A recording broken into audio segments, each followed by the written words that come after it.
কিছুদিন ধরে অনেকেই জানতে চাইছেন যে রাশিয়াতে একটা বাচ্চা কত বছর বয়স থেকে স্কুলে যাওয়া শুরু করে এবং আমরা রাশিয়ার কোন শহরে আছি।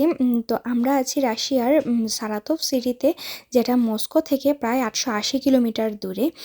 রাশিয়াতে একটা বাচ্চার শিক্ষা জীবন শুরু হয় দুইটা ধাপে। প্রথম ধাপটা হচ্ছে যে ডে কেয়ার।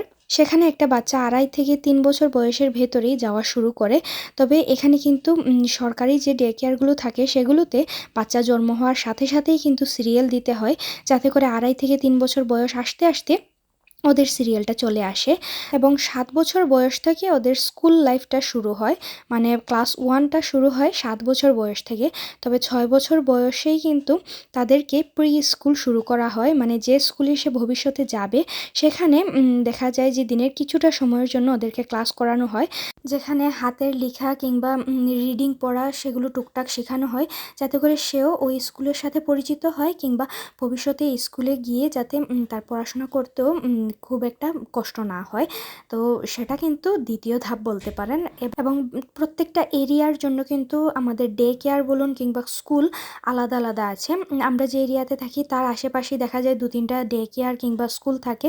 তো আমাদের সুবিধা অনুযায়ী আমরা যেগুলোতে সিরিয়াল দিয়ে রাখি সেখান থেকেই সিরিয়াল অনুযায়ী যেটাতে আমাদের মানে লটারিতে পড়ে সেখানেই বাচ্চারা যেতে হয়। তো তারপরেই বলতে পারেন মেইন শিক্ষা জীবন শুরু হয়, যে প্রি স্কুল শেষ হলো তারপরেই ওই স্কুলেই তার শিক্ষা জীবনটা শুরু হলো। তবে এই যে এত সুযোগ সুবিধার কথা বললাম, এটা কিন্তু টোটালটাই একটা বাচ্চা তখনই পায় যখন তার কাছে রাশিয়ান কোনো ডকুমেন্টস থাকে। যেমন সে যদি রাশিয়াতে পিআর প্রাপ্ত হয় বা রাশিয়ান নাগরিক হয়ে থাকে, তাহলেই কিন্তু এই যে প্রসেসটা বললাম টোটালটাই ফ্রিতে পেয়ে যাবে। কিন্তু তার কাছে যদি রাশিয়ান কোনো ডকুমেন্টস না থাকে তাহলে এই ফুল প্রসেসটাই কিন্তু একদমই পেইড হয়, যেখানে তাকে পেমেন্ট করে স্কুল বলুন বা ডে কেয়ার বলুন সব কিছুতে যেতে হয়। এবং এখানে কিন্তু প্রাইভেট ডে কেয়ারগুলো আলাদা হয়, প্রাইভেট স্কুলগুলো আলাদা হয়, যেগুলোর টিউশন ফি কিন্তু অনেকটাই বেশি হয়ে থাকে।